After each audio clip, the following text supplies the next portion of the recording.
Welcome to the Eat, Slay, Live podcast. And we are the Loxecutioners. We'll be eating lightning and talking thunder and power bombing you right in the ear holes today.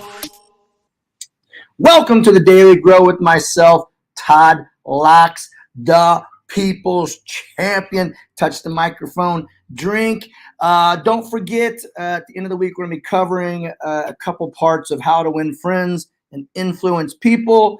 We're going to do section 2, which is the big secret of dealing with people. Section 3, he who can do this has the whole world with him. He who cannot walks a lonely way. Part 3. I think it's page like 21 to like 52, something like that. Not that many pages. We got a little behind because I was on vacation. Anyway, today I am going to talk about one of my favorite athletes of all time and just one of my favorite people of all time. And somebody asked when I was doing the show on today, and I said, Muhammad Ali. And they said, is it his birthday or something? I'm like, no, I ran across a quote of his that I had never heard before. And I just wanted to kind of talk about it. So I was a giant boxing enthusiast as a kid. Growing up, we always had boxing gloves, boxing with friends and my brother or our cousins. We were just always boxing. My dad was a big boxing fan. We always watched when they had fights weren't on pay-per-view and they'd have them on Friday nights and things, always watching fights. And so I just loved Muhammad Ali. I loved back then, I just loved him for one, just his greatness boxing, because I love boxing and he was the best boxer there was at the time. And then as I got older, if you've watched any episodes of this show, you know that I love quotes, and Muhammad Ali he was a quote machine. And that's kind of what I'm going to do today. I'm going to kind of go over some of these, some of my favorites, and just shows how diverse he was. And just, he was an onion. There was like so many layers. You think of him as just a fighter, but he was also a philosopher and just one who served others. Now, looking at some of these quotes, one that I probably liked it like before I started liking him for like not just being a fighter, but this one is here, and we've all heard this one. I wrestled with alligators. I've tussled with a whale. I done handcuffed lightning and throw thunder in jail. You know I'm bad. Last week I murdered a rock, injured a stone, hospitaled a brick. I'm so mean I make medicine sick. That I remember hearing that one so long ago. I think that's why I always use the eat lightning, crap thunder. He mentions lightning and thunder in that one. So I always loved that. And then just like, with his philosophy, like on training, the fight is won or lost far away from witnesses, behind the lines, in the gym and out there on the road, long before I dance under the lights. Obviously what he's talking about there is just like when you go play your sport, when you wrestle, when you play a basketball game, when you football, you're not really winning it on the court that night. Yes, the final score is what tells you who won, but generally who's ever the most prepared, who's ever, put the time in the gym, when there's not fans there watching, when they're out there, just spilling the blood, sweat, and tears, working out and running and just working on their craft.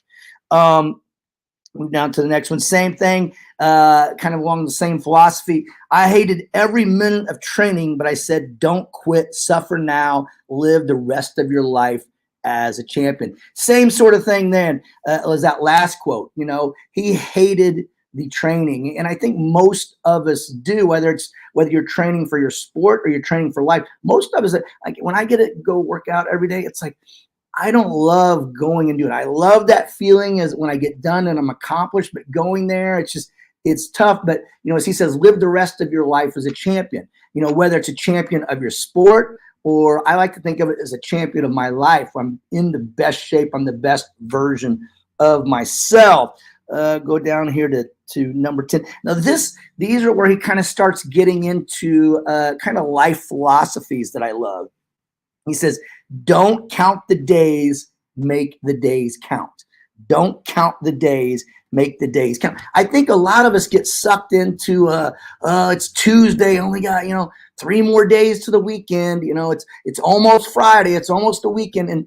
And we just lose track of like you got to make each day freaking count. Why you're wishing your life away. We're like, man, just can't wait for the weekend. Live every day like it's kind of a weekend. Have fun, laugh, and kind of along those lines here. Let me see if I can pull up the one I want. This isn't exactly the one I wanted, but it isn't the mountains ahead to climb that wear you down. It's the pebble in your shoe. It isn't the mountains ahead to climb that wear you down. It's the pebble in your shoe. And that kind of goes along with the what I was talking about yesterday, which don't tell me how rough the waters are, just bring the ship in. So a lot of us, you have these big mountains to climb, these goals that you want to hit, so to speak. And it's like, oh, I can't, I got a little pebble in my shoe. Well, you know what I'm saying? It's don't tell me how rough the waters are. Bring the ship in. You know, don't worry about that little pebble in your shoe, the little small problems that come up, the little reasons why you can't do something. Think of the big picture. Think of that mountain you're going to climb. Think about what you're going to achieve. Where am I at here? Let's see. This goes along with the make each day count. Live every day as if it were your last, because someday you're going to be right. That's kind of what I was just talking about a little bit ago, to make the days count. You know, live every day like it's your last day. Like he says, you could be right. You know, you hear me on this show all the time go tick, tick, tick. I mean, that's your life. Every second that goes by, your life gets just a little bit shorter. So, man, we got to make every day fun. We need to try to enjoy every bit of life. Do all the things you want to do. Do that job you want to do. Get in the shape you want to be in. Read the books you want to see. The things you want to see. And I'm kind of losing my place where I was on here. Let's see. Nope.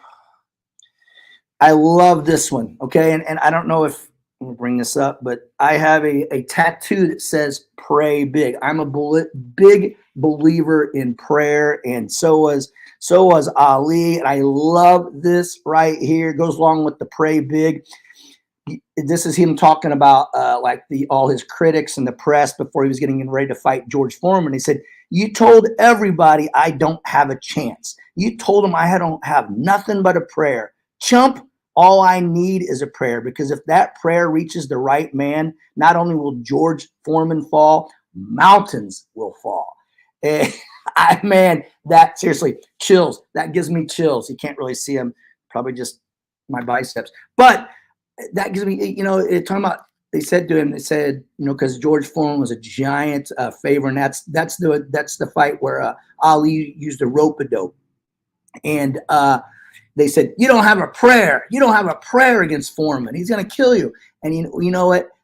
What Ali says to him, he goes, all I need is a prayer. And if that prayer reaches the right person, not only can I take George Foreman down, I can take down mountains. Bam. Seriously, chills again. Holy crap. Now, kind of one of the reasons I wanted to do this is because I came across a quote by Ali that I had never seen, and it is his best quote, his greatest quote. I think it's a philosophy that we can all live by. A reporter asked him how he wanted to be remembered, okay? They asked him how he wanted to be remembered. And you'd think, as being a boxer, as being an athlete, you think he'd say, I want to be known as the greatest fighter ever. I want to be known as the greatest champion. I want to be known as the greatest athlete. I want to be the GOAT. I want people to say Ali was the GOAT. You know what I'm saying? That's what you'd think he would answer, And let's also rewind a little. Ali was, people still love him.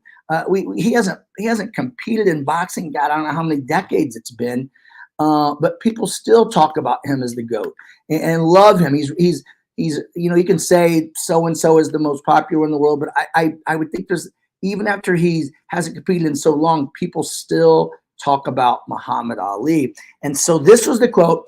They said, how do you want to be remembered? And this is how Ali, a fighter, a pugilist, a combat athlete, if I can pull this up, wanted to be remembered. And it's kind of a recipe. He gives you a little recipe, which I love. That is not it. All right, here it is. Muhammad Ali on how he wants to be remembered. I like for them to say, he takes a few cups of love. He took 1 tablespoon of patience, 1 teaspoon of generosity, 1 pint of kindness. He took 1 quart of laughter, 1 pinch of concern, and then he mixed willingness with happiness.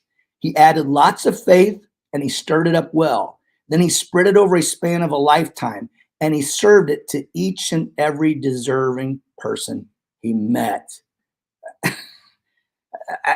How powerful is that? He didn't want to be remembered. He didn't want to be remembered as this great fighter. He didn't want to be remembered as one of the best athletes of the world. He wanted them to talk about how he took love and patience and generosity and kindness and laughter and concern and mixed it with willingness and happiness. And he added faith and he stirred it up well. And over his lifetime, he spread it over each and every person that he met that deserved it. How powerful is that? That one of the most revered athletes in the world doesn't care when he asks how he want to be remembered. Doesn't mention his athletic achievements. He wants them to talk about how much love and generosity and kindness. And if this athlete wants to be remembered as that, I mean, that's how we should want to be remembered, as someone who just spreads happiness and kindness and patience and generosity. I just think that's an amazing thing and made him such an amazing person. Anyway, I just feel like I did a book report on Muhammad Ali. Let me see if I missed any quotes. I did not. I feel like I just did a book report on Muhammad Ali, which is funny because I did give a speech on him in high school and college. But anyway, powerful stuff. Thank you for listening. Thanks for growing with us, and slay on.